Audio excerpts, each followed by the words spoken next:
Greetings, I'm John Duvall. Welcome back to another Truth Factor discussion. The time when we come together in this fashion provided by the magic of the internet to study the Bible together. The one thing we have discovered is while magical the internet is, it doesn't help us in our looks. So you have to tolerate us for this time period of study. If you would like to participate in our study, I'll pass it on to Paul and have him to tell you how you may be able to do that. Absolutely, John. If you would like to join in on the discussion today, and you're in the chat room, all you do is click at the bottom of the window. It gives several options to log on. Some of those work very well. I have a chat roll log on that I created for free. There's a Facebook one there. The easiest probably is just to see the guest. If you click on guest and then you type your name when the little blue lettering pops up there and hit enter, it'll allow you then to ask questions, make comments, participate in the discussion. Sometimes we're better than others at bringing those in a timely fashion, but we do try to always bring those in as long as they are on topic and regarding Scripture. That's right. I appreciate that, Paul. Since we're a little bit behind, we're going to go ahead and get started with our study. And if there's anything extraordinary that happened to you over the last 2 weeks, feel free to take 30 seconds and share it with everybody. Speaking of extraordinary events, so to speak, we do want to congratulate Seth McDonald and his wonderful wife. They had their baby, what, was it a week ago, Wayne? It was not even. It was last week. But, yeah. It was last week. Healthy baby girl, everything's fine? Yeah, it was a boy, actually. Well, not fine then. It was a boy named Levi. My son made the same mistake when we told him the news. So. I mean, okay. Yeah. That's right. I forgot about that. Levi was his name.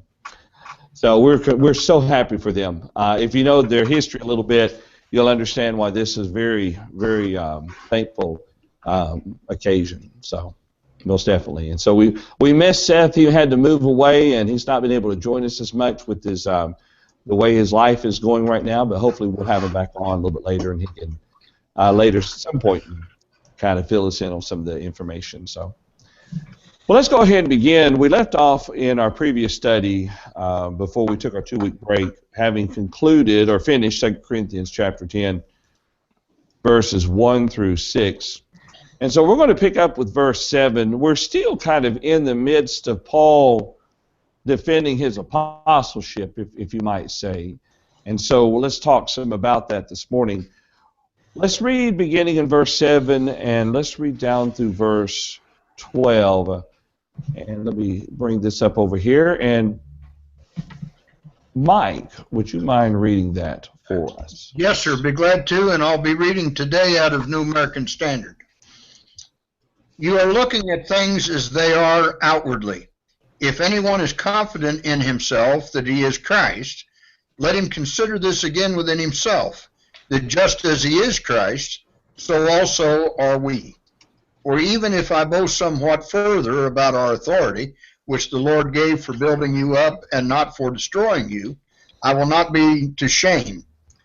I will not be put to shame. For I do not wish to seem as if I would terrify you by my letters. For they say his letters are weighty and strong, but his personal presence is unimpressive and his speech contemptible. Let such a person consider this, that what we are in word by letters when absent, such persons we are also indeed when present. For we are not bold to class or compare ourselves with some of those who commend themselves. But when they measure themselves by themselves and compare themselves with themselves, they are without understanding. All right, thank you, Mike. All right, let me back up there now to verse 7. It was interesting in our locally here in our Wednesday night Bible class. We have finally started our study through 2 Corinthians, and so it's been helpful having studied it here. But it was definitely helpful to look at maybe the potential timeline of when Paul may have written this letter in conjunction to the first letter, and apparently prior to his second visit, where he stayed 3 months there with the church in Corinth. But as we look through here, it does sound as if that he's having to, defend himself against some who would maybe take his not coming, or saying he's all talk and no action, you might say, with this. So, for instance, in verse 7 there, he says, look at what, and I'm reading from the English Standard at the moment, look at what is before your eyes. If anyone is confident that he is Christ, let him remind himself that we, just as he is Christ, so also are we. So he's calling upon the brethren, it sounds like, to give affirmation to what they already know. That Paul is a legitimate apostle of Jesus Christ, had been through that area, had done the proper work, and had been given authority by Christ. Any thoughts or comments on this?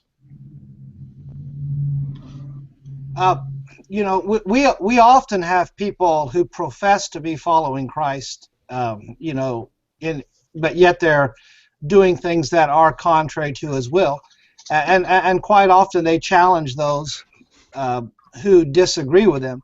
And of course, the point that Paul is making here is that he's going to back up. He's going to back up what he says, let me rephrase that. He has backed up his claims. I mean, he has proven his apostleship. The words that we read in the next few chapters dealing with his apostleship, he's already proven himself to these brethren. So, I mean, it's just a matter of presenting what evidence has already been made. Okay, all right. Any thoughts? Anyone else? I mean, one of the chief criticisms he levels against them in verse 7 is that, you're looking at the face. You're looking at things on the outside. Yeah. And that's just totally the wrong way to be looking at it. They're supposed to be engaging in this kind of warfare, but it's not a warfare against the physical, against the destruction of fortresses. Rather, it is against the spiritual. It is against the evil thoughts and speculations and lofty things raised up against the knowledge of God. And in the same way that the warfare is not outward, but rather inward, so our perspective needs to be not outward, but rather inward.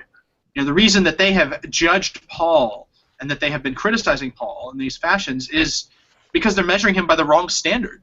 Yeah. They're measuring him by these external standards. You look at things as they're outwardly. That's why they're making statements, his personal presence is unimpressive, his speech contemptible. Those are outward things, things that would make a person a more enamoring speaker. But Paul says, no, you're looking at completely the wrong approach. They look at Paul's outward persecutions, and they see that as a sign that, maybe he's got God's disfavor or something. Right. The reality is that, no, you're not looking at things as they're going on behind the scenes, in the background. What Paul's really doing is actually done in imitation of Christ, who himself, if you looked at Christ outwardly, you wouldn't have thought much of him. But if you look at him, what he was really doing on the cosmic scale, on the unseen things, well, it's not the things that are seen that are eternal, it's the things that are unseen, something Paul said earlier in 2 Corinthians 4. Right. Yeah. I think of an interesting illustration of this, real quick, John, before you get started. I think of the attribute of meekness. There are some individuals who act with humility and meekness, but yet they're bold. It's just they present what they present in a calm and gentle fashion, and sometimes that's perceived wrongly as somebody who is weak, and it's not necessarily the case. Okay. All right. Okay. It sounds like, Eric, it's almost as if while Paul was away from them, they had some individuals coming up and trying to make arguments, looking, as Wayne was pointing out, looking externally. Look how much Paul's delayed to come, and he's big on words, but when he's really with you, he's really not that big of a person and everything to talk. It sounds like, and let's go back to what Wayne was saying, they were allowing themselves to be influenced by the words of others and not the truth and the authority that Paul had previously displayed to them. And Paul wasn't the only one that had to deal with this. You recall in John's epistles, there was a man, Diotrephes, who refused to accept his letters and challenged his authority. And it's as hard as it is for us to imagine that in the lifetime of the apostles, there were people who questioned their authority. The the record is clear that there were those, that was going on. Well, and of all people, John was the last remaining apostle, if the traditions are correct. And he thoroughly had displayed his apostleship and authority through the years. Why Diotrephes would stand opposed to that says a lot about himself, I guess. Yeah. Any other thoughts? I guess one thing that comes up, we're going to have to talk about this at some point, is who are these opponents specifically, which can be a subject of endless speculation if you're not careful. Yeah. But we can know a few things about them from reading 2 Corinthians. For instance, if you go to chapter 11 in verse 22, Paul makes a remark, are they Hebrews? So am I. Are they Israelites? So am I. Are they descendants of Abraham? So am I, which seems to indicate that whoever his opponents were, they were Jewish. Yeah. They also appear to be making the claim that they are apostles. He says in verse 13, otherwise Paul would not probably have seen the need to say that such men are false apostles, deceitful workers, disguising themselves as apostles of Christ. 11 verse 13. And how they disguise themselves as servants of righteousness. There's this whole external appearance thing going on. And if 12 of chapter 11 is done for appearances. What I'm doing, I will continue to do so that I may cut off opportunity from those who desire an opportunity to be regarded just as we are in the matter about which they are boasting. Look at me. Look at how special I am. Paul says that's the outward of doing things. And that's exactly what's wrong with these false teachers, these opponents here. Yeah. That reminds me, and I'm going to deviate for just a moment, so if you got a thought, hang on to it.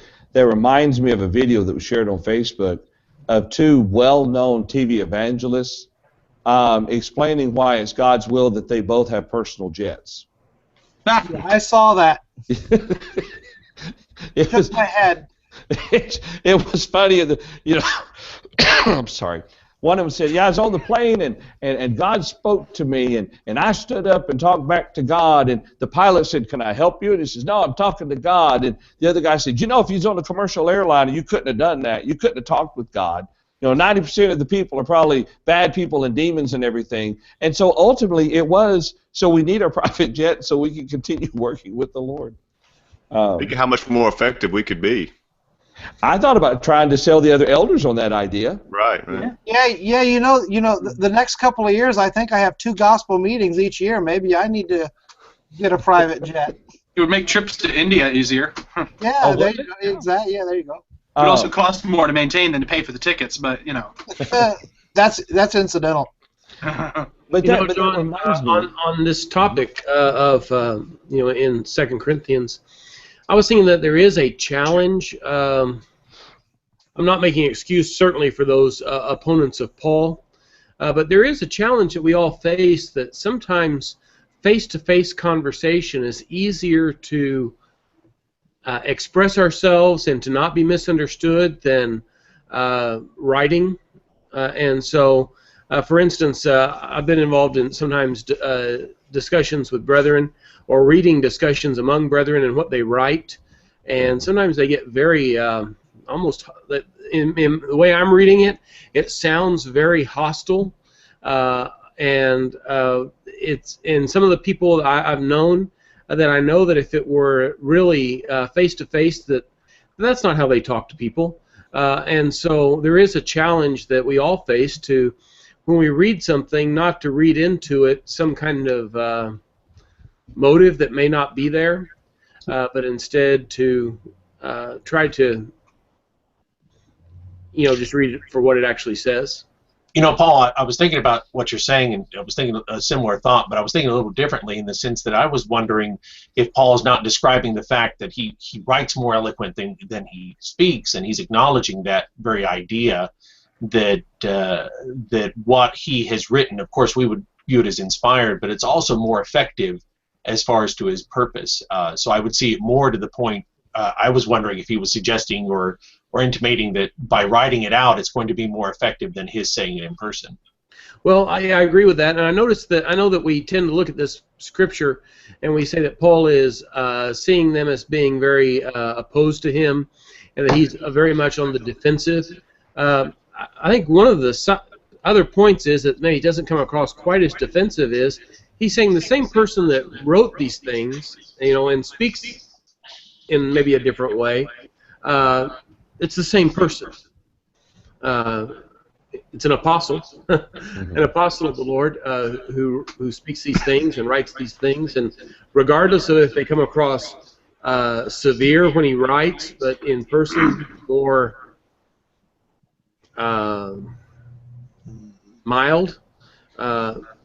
It's the same person, same authority, same word. Same purpose for building them up, making them strong. Yeah, and let's also be reminded, while he did have opponents, he also had supporters, which is why he writes the letter. I mean, he has those who are standing behind him. That makes the letter possible. Yeah. Going back to something that Wayne pointed out about the opponents of it, it would almost stand to reason that it would be Jews. You think about the last part of 10, but his bodily presence is weak and his speech of no account. It would have been people who would have known Paul or have seen Paul or maybe have some sort of recollection of his physical appearance, possibly. But one more thought here, and I'm going to throw this one to Brian. It's an interesting statement he says in verse 12, that we dare not to classify or compare ourselves with some of those who are commending themselves, but when they measure themselves by one another and compare themselves with one another, they are without understanding. It sounds like, Brian, that what he's saying is that those who pretend to be apostles, they're comparing themselves by one another, and so like the Pharisees of old, they stand high up on the pedestal, whereas the Apostle Paul himself, with the true authority, doesn't have to worry about being measured by that. Yeah, I can see what you're saying there. I kind of look at this, too, to be the point that Paul is going to say that his apostleship isn't something that he testifies of himself, that the Spirit has testified of it by the works that he works. He works the works of an apostle. Mm-hmm. We would interpret that as the idea that he passes on spiritual gifts. We know that he's done so with the Corinthians, and I go back to verse 7 even for him saying that you can look to me and you can see that I am in Christ. And that the point is, these that are claiming that they have also a message from God, that the point is that they testify of themselves. But Paul doesn't testify of himself. He says, "You're my letter. You're the testimony of my effectiveness, and truly the Spirit is the testimony of my effectiveness." So Jesus would say the same thing. If I testify of myself, my testimony wouldn't be true. So he has other things that testify of him as well. And so that's what I think Paul is saying there in verse 12. It's a very wordy statement, but the concept is that if like Jesus said, if I were just testifying of myself and my apostleship or my authority to speak, it would not be enough. All right, that's a good point. Any thoughts on that? I guess what you're suggesting there is really the emphasis in verse 12 is not so much warning about those who would compare themselves with themselves, but the fact that Paul says we don't do that. You know, we wouldn't dare to compare ourselves with some of those who are commending themselves. In other words... And he said that several times, like back in chapter 3, he made the comment, we wouldn't be the kind of people to commend ourselves. So I can see maybe there's more than one way to look at this, though. Well, how many times in real life have you seen someone who's been given specific authority and properly earned it and handles it, and then compare that to someone who's been given maybe a bit of assumed authority, and they let it go to their head? And they're the more boisterous ones and demand people to follow them and everything. Right. John, as well, at verse 11, you see that what Paul has written is exactly what he will say when he comes there in person. He's not going to change anything. So that their consideration of him imagined, it's like sitting down reading a novel and you don't know the author, you just know his name. You may think, well, this man had this tendency or this character or whatever. Paul says what you're reading is what you're going to get, indicating, again through verse 12, that this is a man's writing by inspiration. He's not just giving general thoughts and considerations. He's actually concerned for their souls. Mm-hmm. He's the ambassador for Christ. And so what they're reading is also what they're going to hear. Paul's not going to change a thing. That's right. That's a good point. Any other thoughts or comments? Are we all the way down through verse 12 then? I think so. I think that's, we can move on into 13 unless there's something else that. Well, on verse 12, I think there's a danger there that we could all fall into, and that is to, it'd be easy to surround yourself with people who agree with you. Right. And then it's like, John, you agree, and Wayne, you agree, and well, then we must be right because we all agree, and you agree with me, and that's not the standard. Why do you think I started this whole discussion?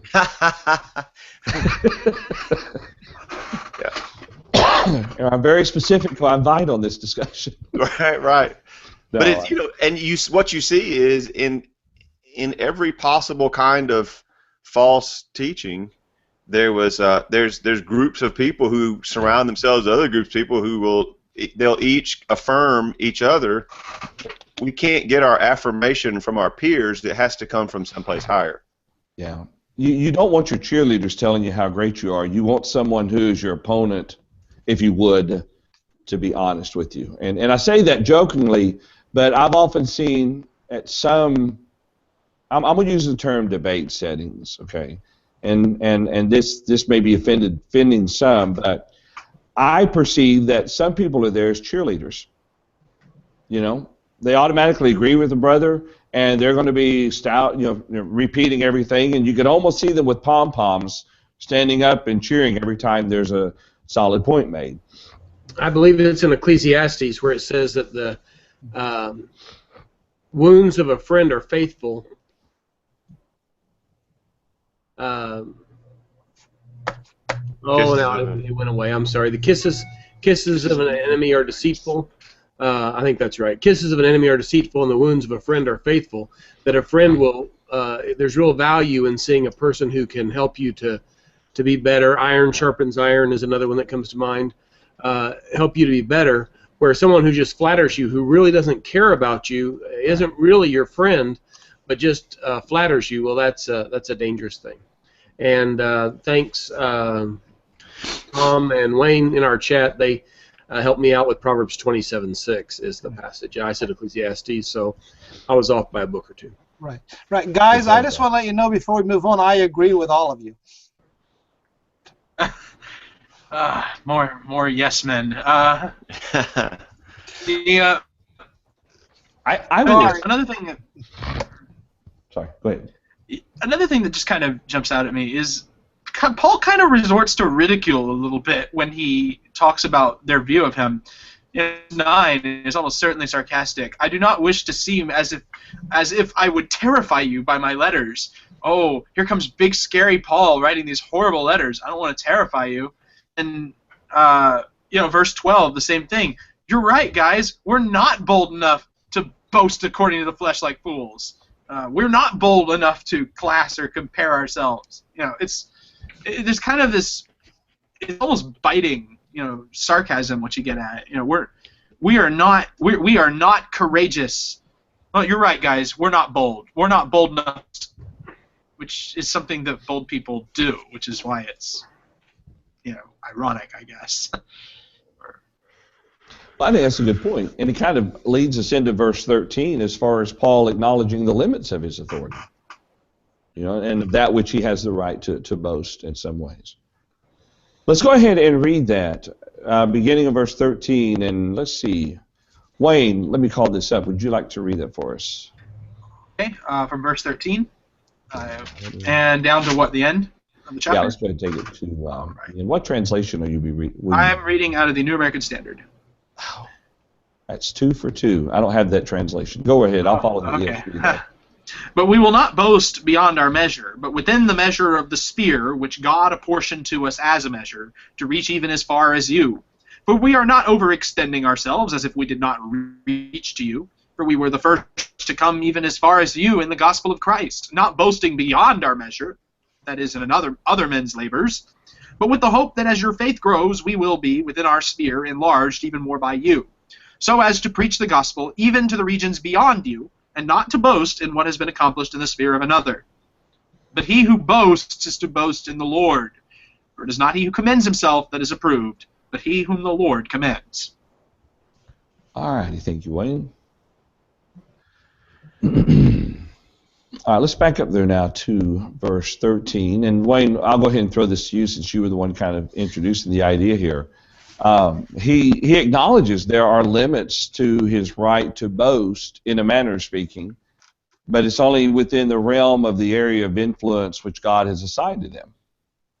Mm-hmm. Would that be a proper way of looking at that, you think? Well, I mean, don't brag about other people's work. Yeah. This whole passage is bookended by this idea, again, of self-commendation.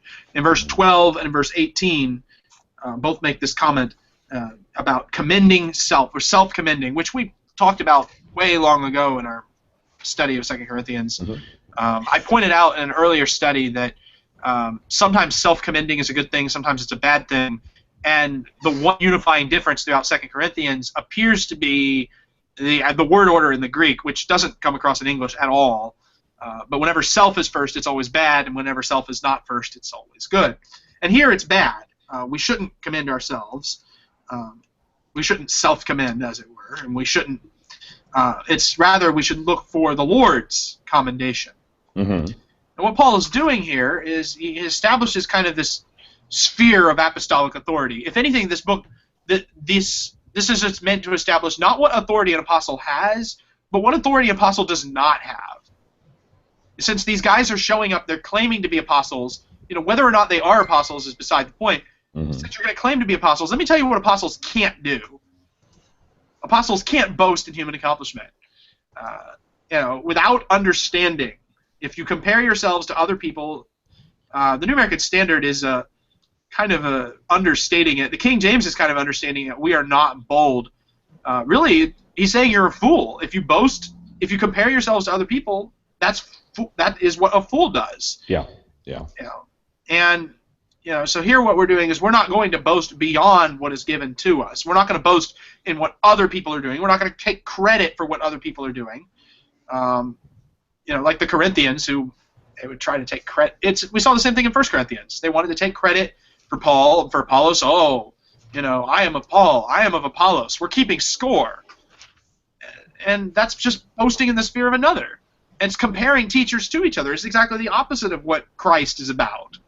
And since all things come from God, it's improper to boast in one's own accomplishments, really. If you go back to 1 Corinthians chapter 4, mm-hmm. in verse 7, he asks, who regards you as superior? What do you have that you did not receive? If you did receive it, why do you boast as if you had not received it? Why would you brag about a gift you were given?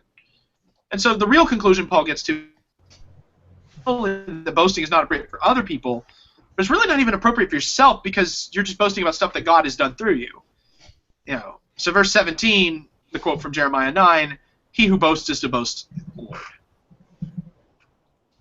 All right, that's a good point. Good point. Yeah. Go ahead. One interesting thought to tie into that, if I can, just real quickly, understand that in all of this, Paul did not let the criticisms and challenges of others keep him from saying what needed to be said. Right. That's right, yeah. Okay, any other thoughts? It's going to be like some folks that I've heard of, John, in the past. Wayne brought this up. He did very well with that. Here's people that want to make notes of themselves. They place themselves up on a pedestal. Paul wasn't going to be that way. It's like the captain of the boat that wants to talk about what a marvelous job he did guiding a boat through a huge storm of water and saved all these. Well, you keep bragging about it, and one of these days maybe get to talk to Noah. There's no way that even the apostles were going to exceed what Christ had done. The humility that comes out of this is incredible. Mm-hmm. Paul is rebuking Corinth, as he did in the first letter.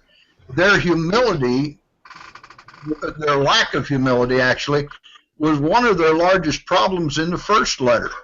And he simply here, it seems, telling them, don't go that way even with the preaching of the gospel. It's not a matter of bragging that you're this, that, or something else. It's a matter of teaching Christ and Him crucified. You want to boast on somebody, as verse 17, you boast about Christ. Paul said to the churches of Galatia that he gloried not save in the cross of Christ. That's the end of it. We could figure out and file all the field reports we want and brag on what we've done in our local works. Mm-hmm. There's still not a one of us that died to purchase the redemption of anybody's sins. Yeah. That's good thought. Eric, you want to say something too? Well, that's interesting that he makes a similar point in Romans 15 about his area of influence here, and the fact that Paul felt a particular challenge, I guess, or mission to break new ground, and so he seems to be incorporating that somewhat into the. He doesn't say, he says we were the first to come all the way to you, and his intention is that to move on beyond them to other places, and it's interesting how I'm not sure exactly how that fits into his point, but it has to do with this sphere of influence and hoping it continues to increase even beyond them. It kind of sounds like to me that years ago I knew this young preacher, because I was young at the time as well. He seemed to be very concerned with building a name in the brotherhood, if that makes sense. He wanted to build a big name in the brotherhood. But my thoughts was at the time, just do your work. Let your work speak for themselves. And if you get a big name, then you get a big name, not because you sought it, but because you're doing a good job. And I'm wondering if maybe that's Paul's point, and this goes back to what Wayne was talking about. Paul wasn't trying to boast in what the other teachers had done, but instead Paul's ultimate goal is that his work would yield the increasing of the faith of the Corinthians, and then therefore, if you would, his influence will enlarge, and they may be able to go on and teach in other areas as well. Might be one way of looking at that. Bill Hall said one time to just in sort of small conversation that he remembered a young man in college with him at Florida College, and the young man was going to be a preacher, and they were talking, and the young man was saying, one day I'm going to be one of those big name preachers, and everybody's going to know me. And he said he was just trying to remember that guy's name, and he couldn't think of it. Well, this same preacher I was talking about, an older preacher told him, and I don't agree with this either. He said, when you first start out preaching, you got to work with the harder congregations and the smaller ones. But once you've been preaching long enough, you'll finally get to move on up to the nicer, larger congregations. Right. Hey, I can't stand that. I mean, sure, that might happen, but to make that part of your career growth process, right? Yeah, it's you can't measure the work of a preacher the way you would measure success in a corporate job. Yeah. Otherwise, you should not be preaching. Yeah, you can't say, "Look, I baptized 5 souls last year. I deserve a raise," because then the next year they'd say, "Well, you didn't baptize anybody, so we're going to dock your pay." Yeah. Let's see. Any other thoughts with the remainder of this text here? I like Mike brought out, wasn't it, Mike? I think verse 17. Let the one who boasts boast in the Lord. That's really what's most important. Paul said, he planted, Apollos watered, that it's God that gives the increase. Yeah. Go ahead, Wayne. Another reason why I guess others' comparison is a really bad idea is because not everybody really is going to be held exactly to the same standard. I mean, you think, but given the same ability, have 5 your one talent Christians, that to whom much is given, much will be required. Yeah. You read Luke 18, and you have this idea, the Pharisee and the publican, they get together, and the Pharisee's whole prayer, self-comparison. I thank God that I'm not like other people. I thank God that I'm not like that tax collector over there. You compare yourself to the nearest proximate sinner. Well, I look so good. But that's not how the Lord is going to judge you. On Judgment Day, the Lord's not going to judge you based on a bell curve, like, well, you were close to the best student in the class, so you can go to heaven. That's not how it works. It's going to be based on what you were and were not capable of. And it's not our job to simply pat ourselves on the back and talk about how wonderful we are. We're so much better than all those other groups out there, those other denominations and whatnot.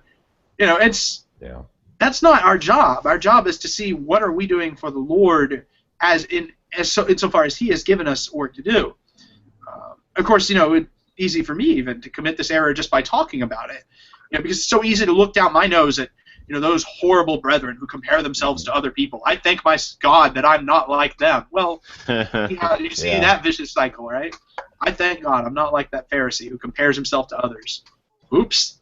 Wayne, let me help you with that a little bit, if I may, and this is going to sound a little bold too. But several years ago, there was a preacher that lived in the Bedford area that was a great, great mentor to me, a great friend, and he and my dad were even closer. But Ed said to my dad one time, he said, "I hope that I live long enough to preach your funeral." Well, Ed was a good 10, 12 years older than Dad, which kind of took Dad aback a little bit. But anyway, he said, "The reason I want to do that, Claude," he said, "I want to talk about how many people you've baptized and how many people were restored at your preaching and how many congregations you started and on and on and on." And then he says, "I'm going to foul it all up when at your funeral I'm going to ask, did he take time to save his own soul?" And that's a powerful statement. And Ed wasn't making fun of Dad. He wasn't lecturing them. He was just making the point that preachers that want to be noted need also to note themselves and take time to see, did you save your own soul?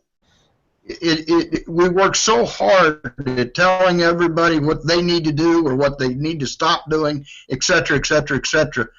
Paul didn't lose sight of himself, and neither must we. We've got to stay focused on saving our own souls as well. I'd like to take just a moment here, and you may see value in it or you may not, but I'll take a moment to do it anyway, to zoom way out in this. You remember Paul, when talking about their giving back a few chapters ago, he talked about how he had talked to other churches and he had spoken in such glowing terms of the Corinthians, and how they he wanted them to live up to his boast of them, his complimentary terms that he had used regarding them. But when there are criticisms to be made, that he speaks directly to the, or there's corrections that need to be made, he speaks directly to the people. I don't know about you guys, I've heard preachers go around and they'll say, "Oh, I remember working with this church," or "I remember maybe the church I'm working with now." They'll talk about, in disparaging terms, the brethren that they work with. And I love the brethren I work with. I am blessed beyond measure. And I'm not just saying that in this context, but if it weren't so good, I just don't think it's a good thing to go complaining all over the place. Paul, he spoke highly. These are Christians. These are your brothers. They're good people. They'll come through. They'll do what's right. When he talks to them, he says, "Now listen, folks, you need to make these corrections," and sometimes in maybe sarcastic or harsh terms that he uses. But he's dealing directly with them. He's not going and saying at Ephesus, "Oh, those folks over at Corinth, you just can't believe what they're like."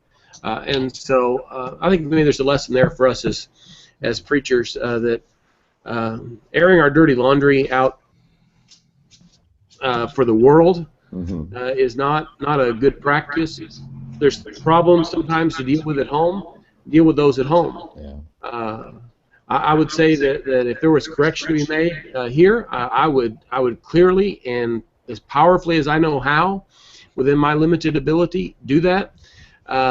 Anyone else would speak disparagingly of my brethren, they would probably have a fight on their hands. So that's an important point, Paul. Not just to preachers, but to members of the church.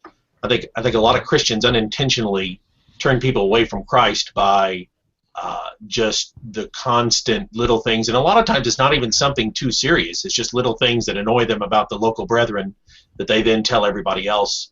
And you're right. It's terrible when we when we do, as you said, air the dirty laundry. Sometimes preachers' children and elders' children and members' children get a very ugly picture of the church by what they hear in the back seat on the way home, listening maybe to their parents or to a couple of adults chatting, and we ought to be very careful about that kind of thing.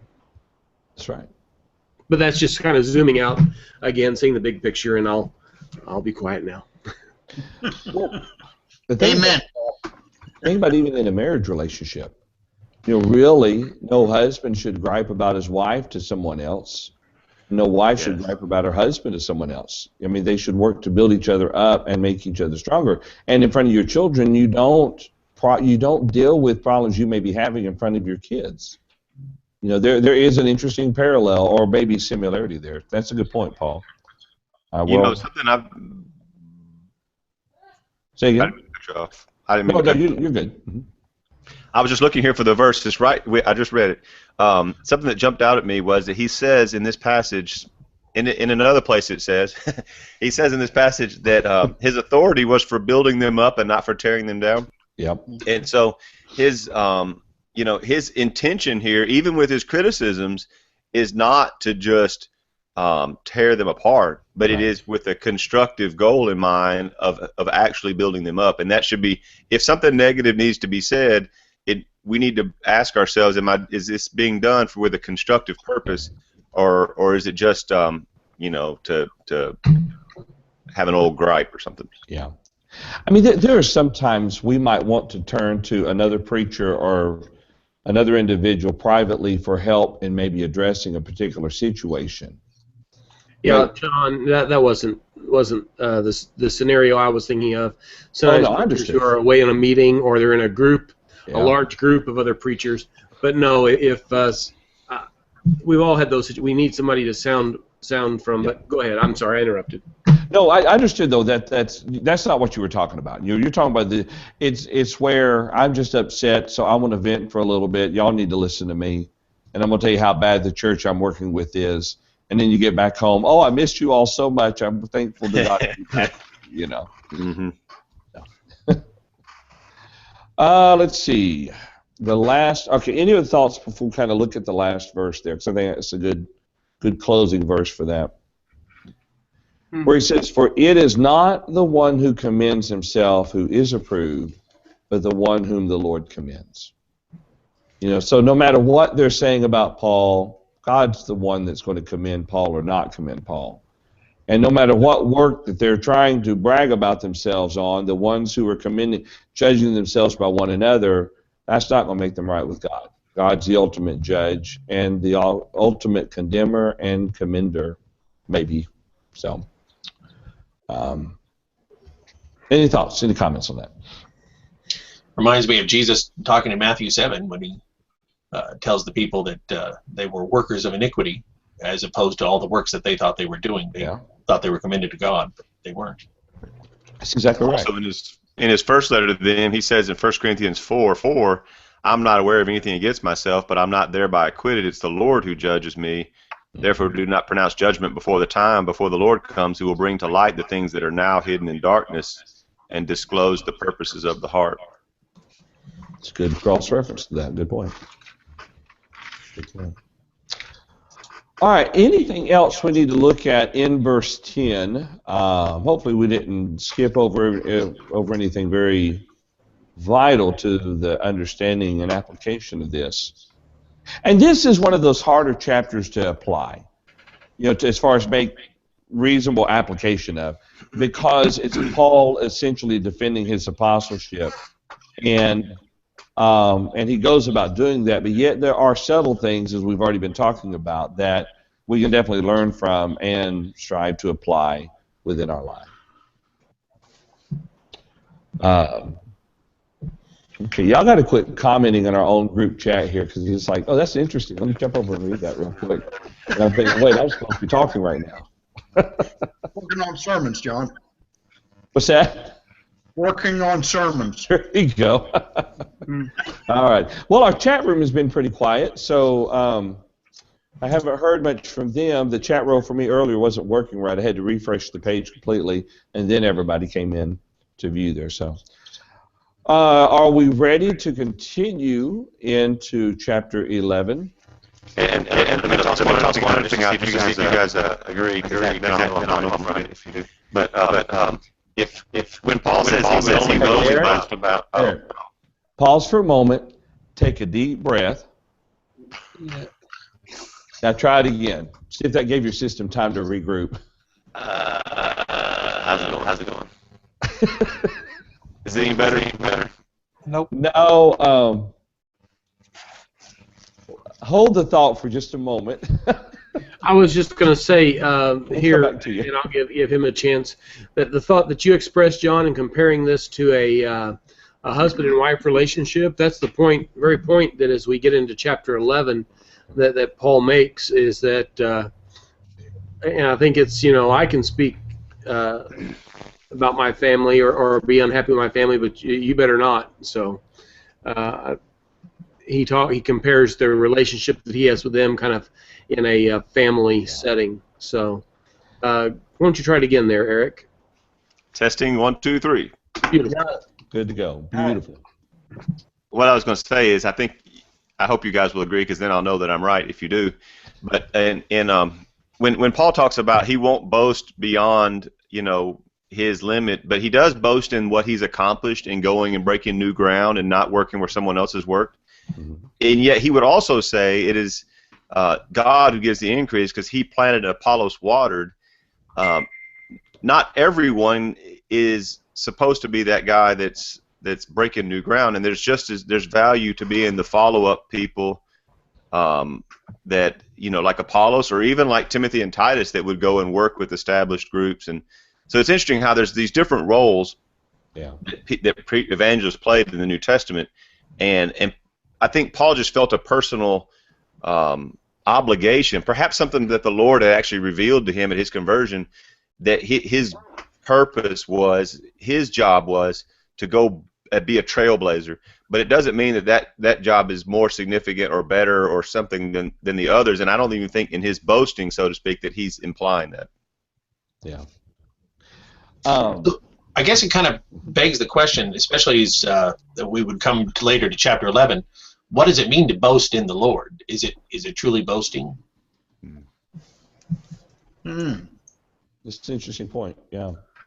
The context of that quote in Jeremiah 9 was a warning against those who took confidence in their physical circumcision whilst they were still uncircumcised in heart, which might be relevant to the opponents who were like the Judaizers.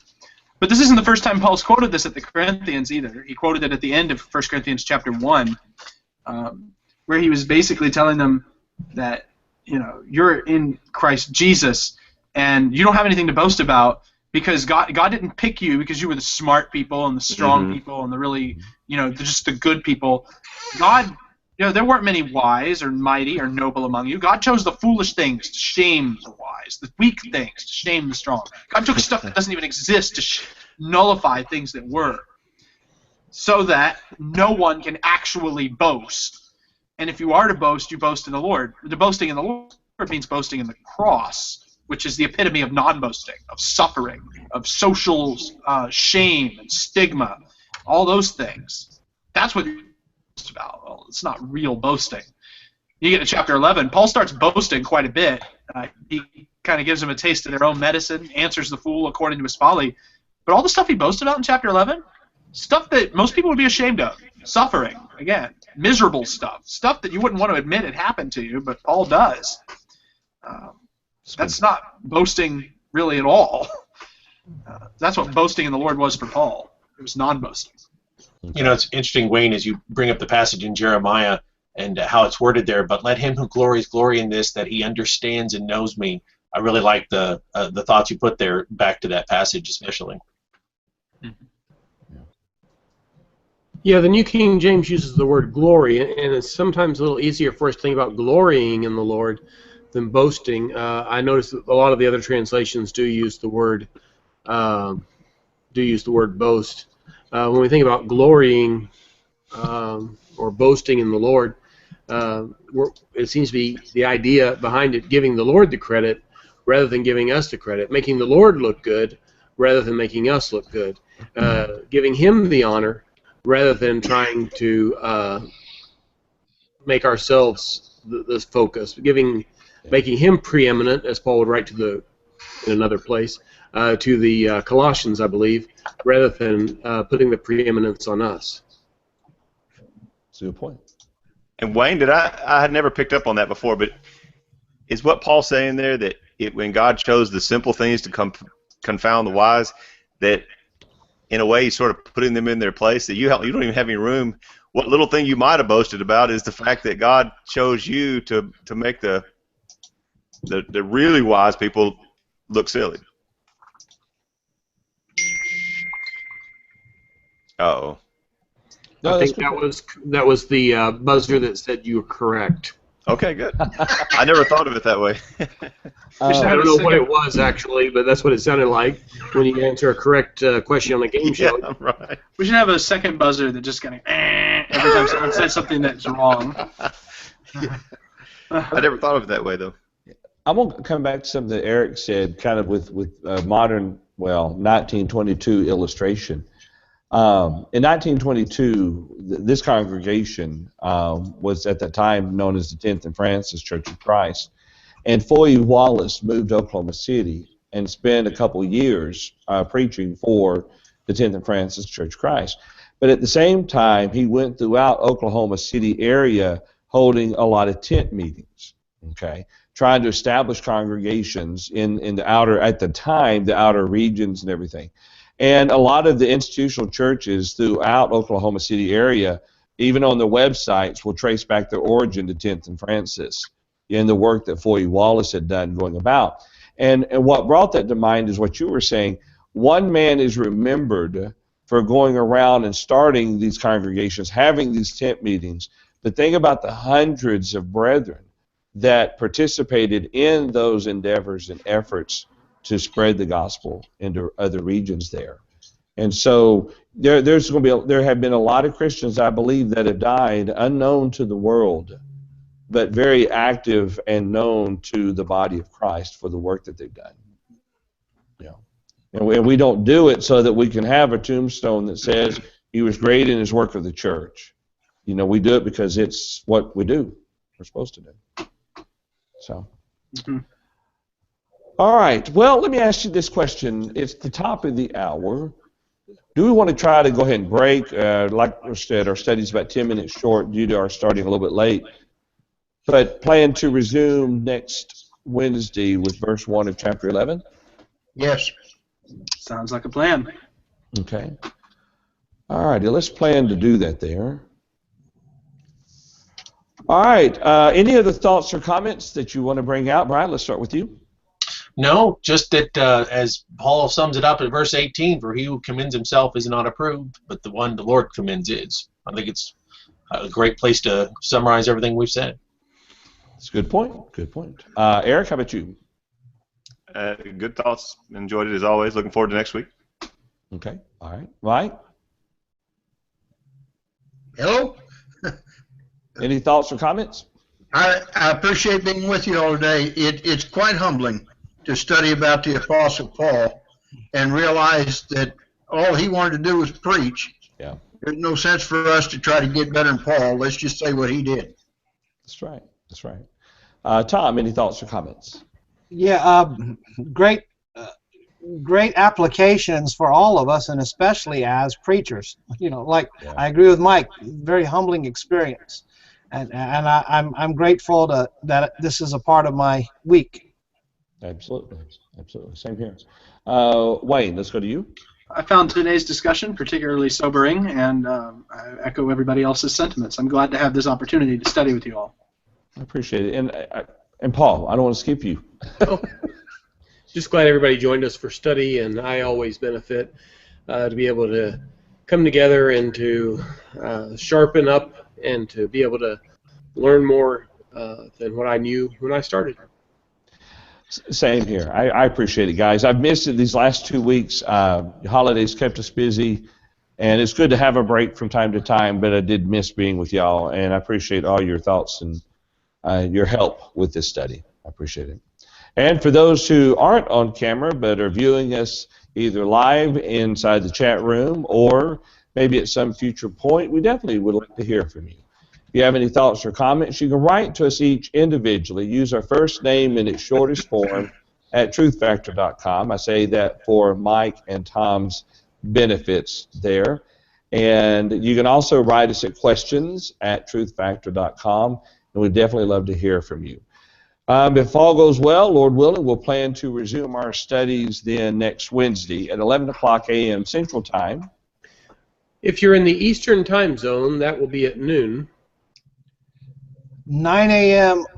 Pacific Time. Anyone else? If you happen to be in India, at 10:30 at night. All right, right here at live.truthfactor.com. Have a wonderful week.